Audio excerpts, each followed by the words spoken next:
everybody, and welcome to Mindset Monday. I'm Sally Garozzo, and this is the place to be to get inspiration and motivation on how to find more inner peace and fulfillment in your life. So today's session is called Why Your Childhood Has a Massive Impact on Your Mental Health. So basically the impact of your childhood on your mental health. So today's session is for anybody who suffers with mental health issues and they're not sure why, and anyone interested in why their particular issues are a bit sticky and a bit resistant. And this is for anyone who wants to understand what can go wrong in childhood and why it affects us. So grab a notebook and pen and let's jump in. So firstly, I just want to say that, not all parents are bad. They do a great job. Some of them could have done a better job, but most parents were just doing the best that they could under the circumstances that they had. So during a therapy session, so during an RTT session with me, for example, we would investigate the parent-child relationship via particular scenes or particular memories in order to understand and get a huge amount of clarity. And we don't do this, we don't go back to these scenes to blame or to criticize, but we go back to these scenes to get clarity, because clarity becomes empowerment. So without clarity, we can't have any empowerment because we can't choose or decide to do anything differently. We're stuck in the same pattern. So in this little live, I'm going to give you the 3 basic needs that we have in childhood to help you understand how and why they affect you or might have affected you and what impact it has later on in life. So here we go.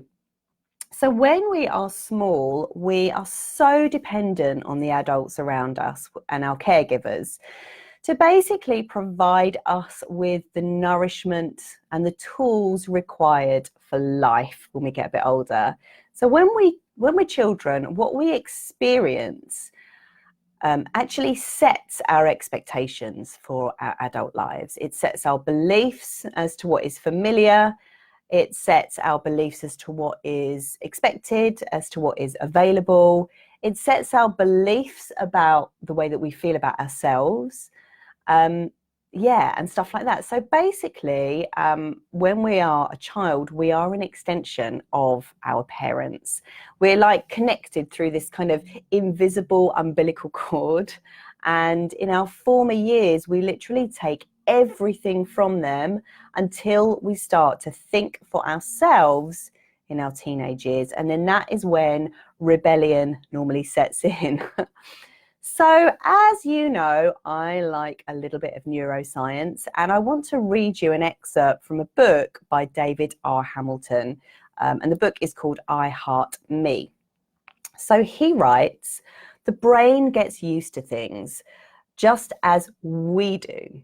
So while we might get used to a job, a husband, a wife, or even a certain blend of tea, the brain gets used to a certain blend of chemicals. And one of these chemicals is cortisol. It's a stress hormone.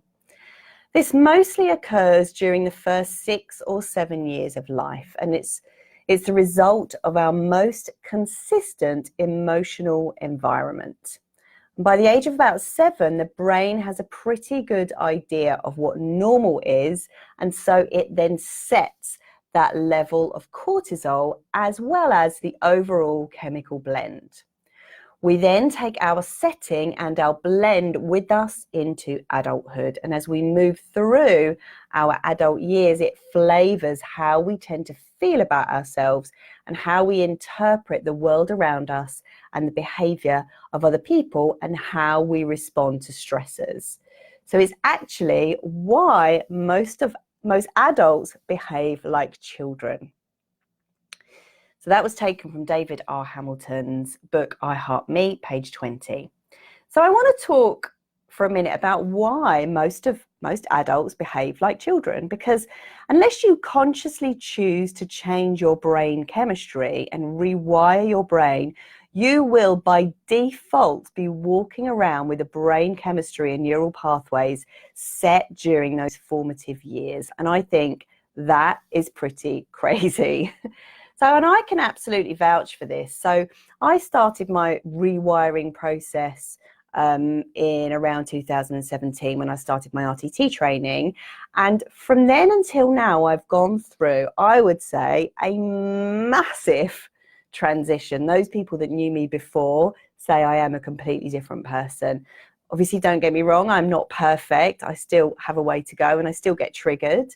But for example, some of my old childish behaviors would be I would kind of drop hints at my parents if I needed money. So I would like whine at them, complaining about a certain issue in my life and I didn't have enough money. And it, you know, I hear myself now and I think, oh my God, that's so childlike, cringe. But now I believe that I'm perfectly capable of earning my own money and paying for things myself. So that's quite cool.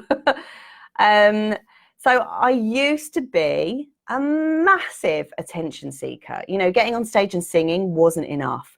I would go out, I would drink, I would literally flash my boobs at anyone that would see me. I would, you know, get intimate with anybody, it didn't matter who they were. And so that wasn't a nice place to be. And now I have much more self-respect and respect for myself. And, you know, that's a big thing, me admitting that to you. But it's, you know, I believe in transparency and I believe in clarity. Other things. So I used to eat food, what I call kiddies food today. So I would eat, you know, McDonald's, I would eat fish fingers, chips, I would eat chicken nuggets, I would eat Haribo, I would eat dairy milk. You know, that food is for children. I mean, it's not really for children, but children can get away with it more than they can get away with it when they're adults. And, you know, I would literally throw a tantrum if I didn't get my own way. I would cry. I would feel this massive sense of disappointment and, you know, had this feeling of entitlement, actually, as if life owed me something. And if I didn't get it, I would feel let down, that and so much more. And thankfully, through the rewiring process, you know, I don't behave like that anymore. I'm an adult, finally. Gary, what have you said? I would have flashed my boobs with you about 10 years ago. We would have had fun, Gary. Okay, so I think you get the idea, right? Our childhood massively affects our adulthood. So I want to talk to you about the three main needs that we have when we're children. And if they're not met, what happens to us? And at the very, very end of this video, so please watch to the end, I'm going to show you how you don't need to be at the mercy of your childhood imprints and programming anymore. And I'm going to show you what you can do to dissolve them. So your first need is to feel safe and secure.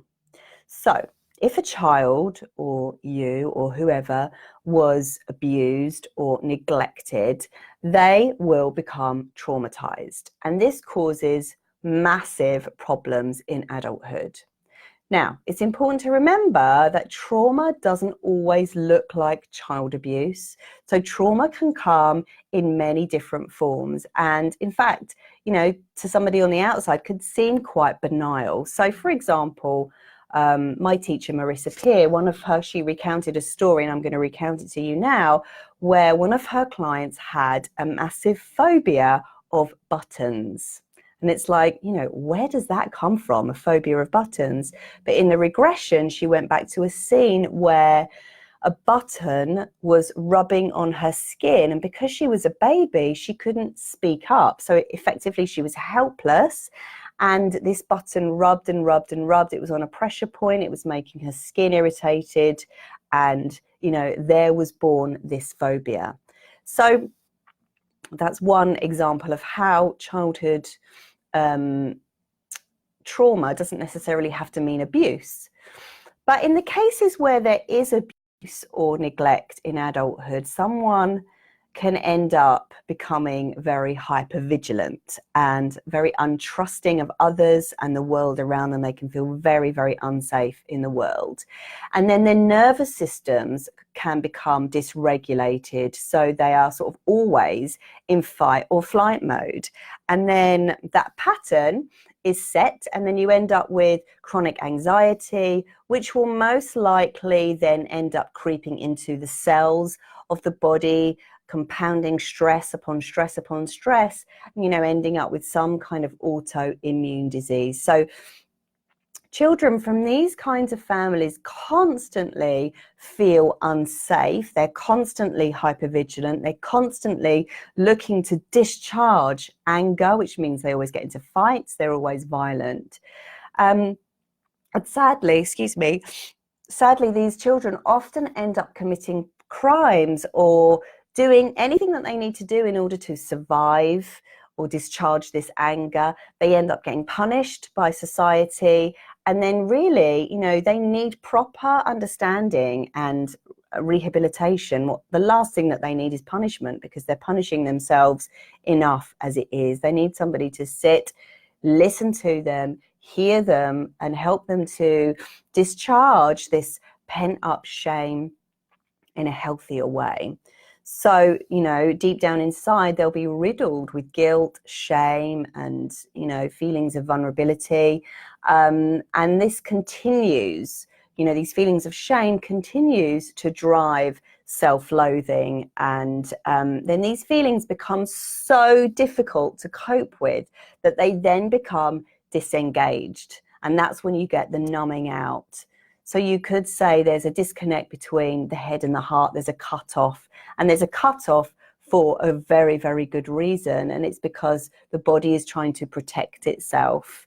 And your brain is always trying to move you away from pain. And so these people can often, come across cold, irrational, detached, and, shut down. And then sometimes these people can end up becoming narcissists as well, in order to feel significant and dominant, and using every trick in the book to try to control the way that they feel, because they've had no control.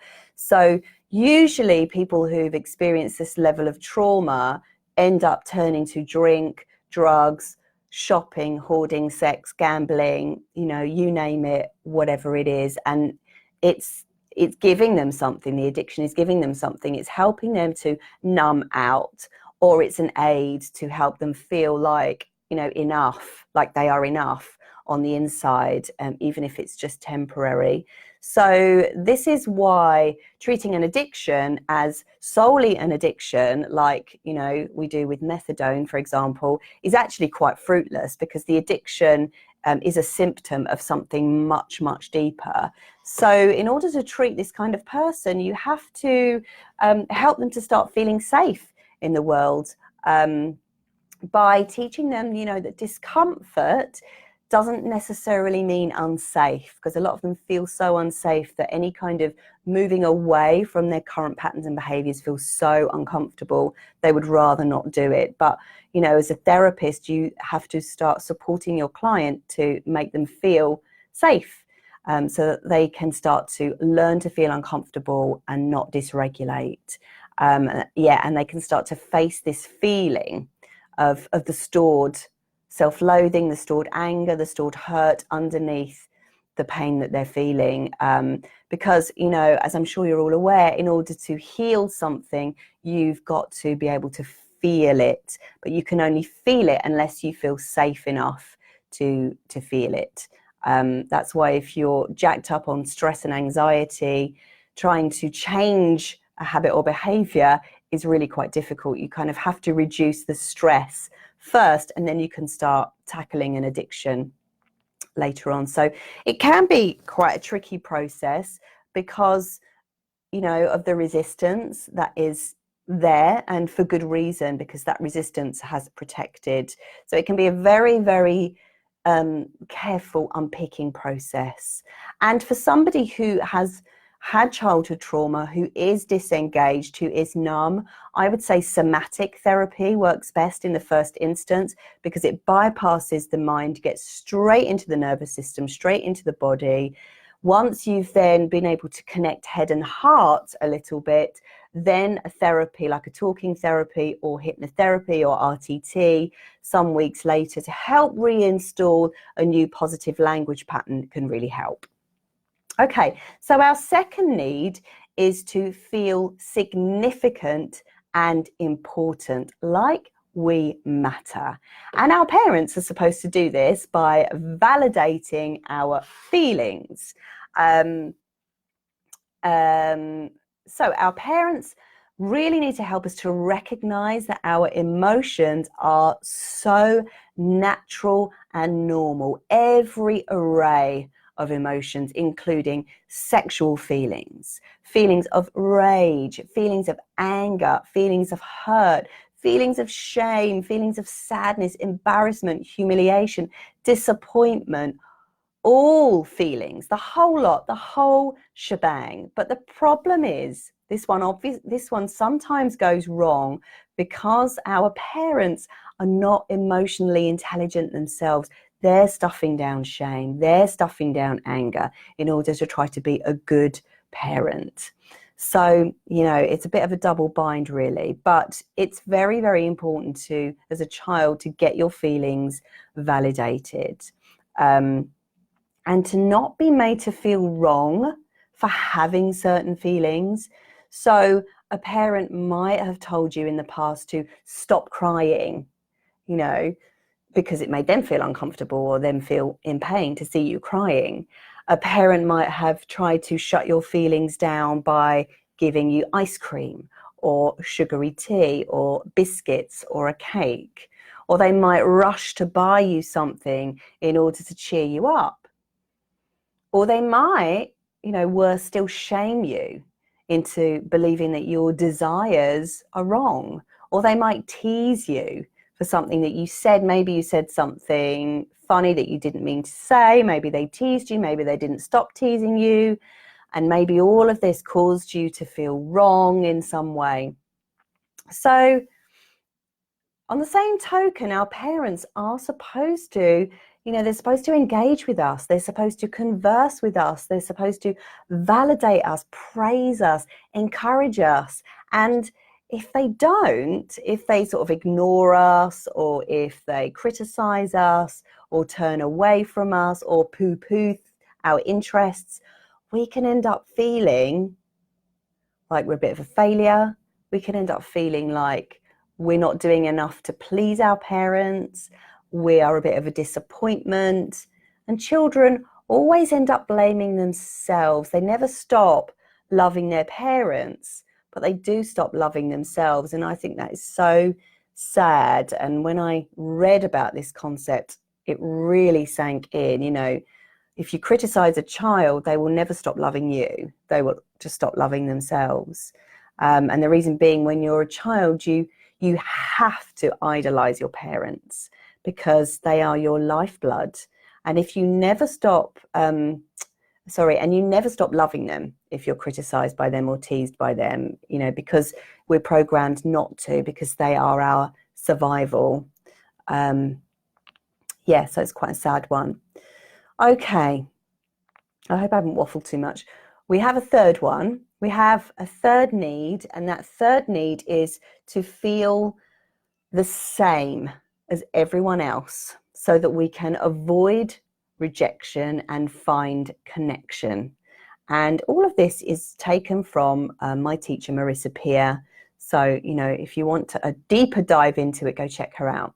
So I'll say that again. Our third need is to feel the same as everyone else so that we can avoid rejection and find connection. So if we feel different, or if we're made to feel different, it's very, very painful for a child, and that child could end up doing everything in their power to kind of contort themselves to feel and be the same as everybody else, even if it's not in their nature. So this is where your body dysmorphia comes in, your anorexia, your exercise addicts, and also where your social anxiety stems from. And if a child has been teased or bullied by a parent or a peer, because they're different, maybe they're a different culture, maybe they look different, maybe they eat different foods, maybe they're brighter than everybody else, maybe they're not so intelligent as everybody else, it doesn't matter. It can make them feel very, very different about themselves. It can make them shut down. It can make them feel innately wrong. And it can then be super, super hard for them to connect with others later on in life. They don't want to reach out. They don't want to ask for help. They feel like they've got nothing to offer. And so they just sit indoors watching TV, and then they become very, very isolated and depressed. So other ways a child can end up feeling different is if a parent doesn't understand or validate their interests or their feelings, and they can end up feeling very alone and maybe even disengage themselves with the whole family socially because they feel like they're wrong inside and like they've got nothing to offer. And what's worse is if a parent verbally shuts a child down for thinking something or feeling something, it can make them feel very, very wrong and different and not good enough indeed. And, you know, sometimes a child can end up going the other way. They can end up, instead of shutting down and going into recluse, they can end up acting out or misbehaving or becoming very difficult for the parent. And they just act out because they want to be seen. It's that other need that we have. We want to be seen. We want to be recognized. So who have we got online? Pitram, Louisa, Domenico, and Berta. And then Anne O'Keefe. Hi. So I'm doing an Instagram live at the same time. So I have to confess something. I am not a parent, and I honestly don't envy the delicate balance required. And I have to say, I think it's impossible to get this perfect. So if you are a parent and you're thinking about the way that you bring up your own child, please don't be hard on yourself. It's impossible to get this stuff perfect. And I really don't think that we're meant to get it perfect. I think all that we're meant to do is work through our own stuff and try to be a little bit better for the generation underneath us. I think that's all anyone can ask. So before I give you my solution, I want to tell you, if you will just humor me for a minute, I want to tell you how I might be able to help you. So I'm a rapid transformational therapist, I'm a clinical hypnotherapist, and I'm a well-being coach. And I help people move past any kind of childhood issues that might be holding them back. And I do that through the use of working with the subconscious mind as well as the conscious mind through coaching. So rewiring your mind for, liberation from these childhood issues is accelerated through RTT. Now, RTT is a 2-hour process done under hypnosis, which utilizes the phenomenal power of the subconscious mind. So in RTT, we do regression. We go back to scenes and memories, places, times, events in your past where you might have picked up limiting beliefs about yourself, and we find out where it came from. So we go back to scenes where you might have picked up a belief that says, I can't connect, I'm different, I'm not good enough, I'm not worthy, I must avoid rejection, all of the rest of it, all of those limiting beliefs. So when you know why under hypnosis, you have clarity, and that clarity gives you awareness. And under hypnosis, we can then change the interpretation that you gave to those scenes so that you can be free of that old programming. And by programming, I just mean language, really, and beliefs. And so that you can begin to live your life again just the way nature intended, just the way life intended for you, with you being in the driver's seat, feeling calm, liberated, and at ease. So RTT is one of the most powerful transformational tools I've come across, and I've had a lot of different therapies, trust me, but this one really changed my life. And I love it because it is rapid and it is rooted in neuroscience. And it works with the emotions rather than just simply logic. That's what makes it so powerful. So in RTT, we don't spend a huge amount of time rehashing the past, because that just wires you for the problem. We go to the problem for clarity and understanding, but then we move to the rewiring, the reinstallation process quickly. So if you work with me, here is what you get. You get a free consultation, first and foremost, where we have a good old chat and determine what you want to let go of and what you want to bring into your life. And the success of the treatment really is dependent on you knowing these things, which of course we get massive clarity on during the first consult. So then we do the RTT process, which is 2 hours, and that's done either with me in my studio in Brighton or via Zoom, and it works perfectly well via Zoom. I do loads of treatments via Zoom.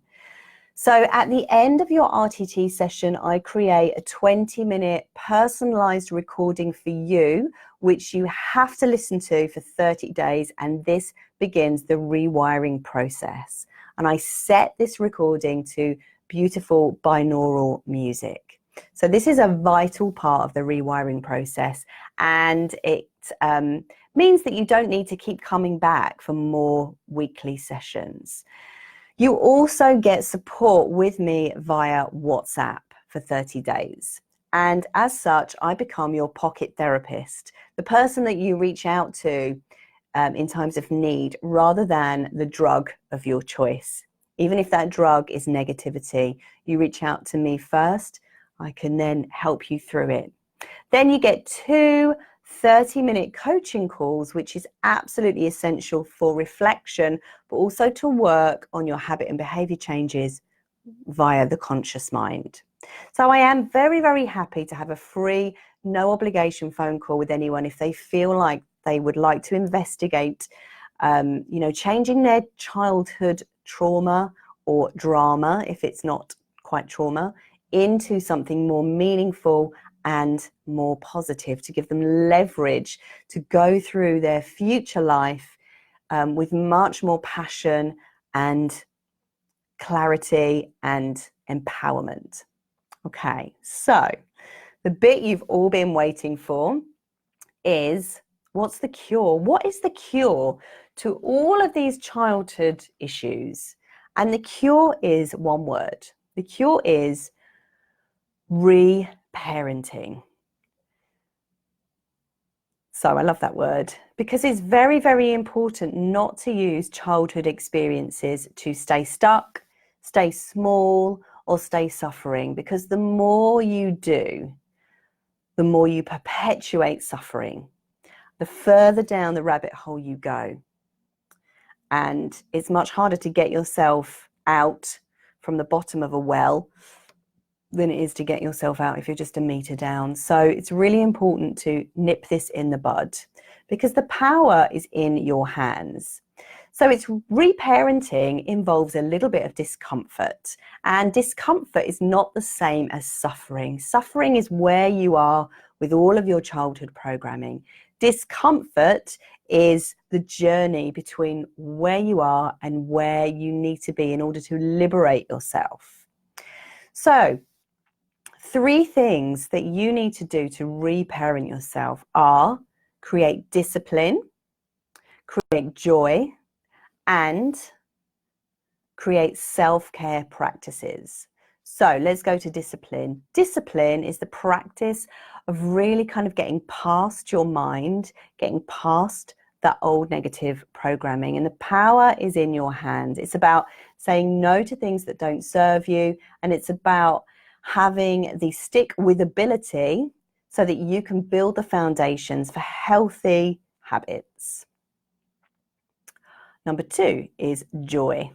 So joy gives you resilience.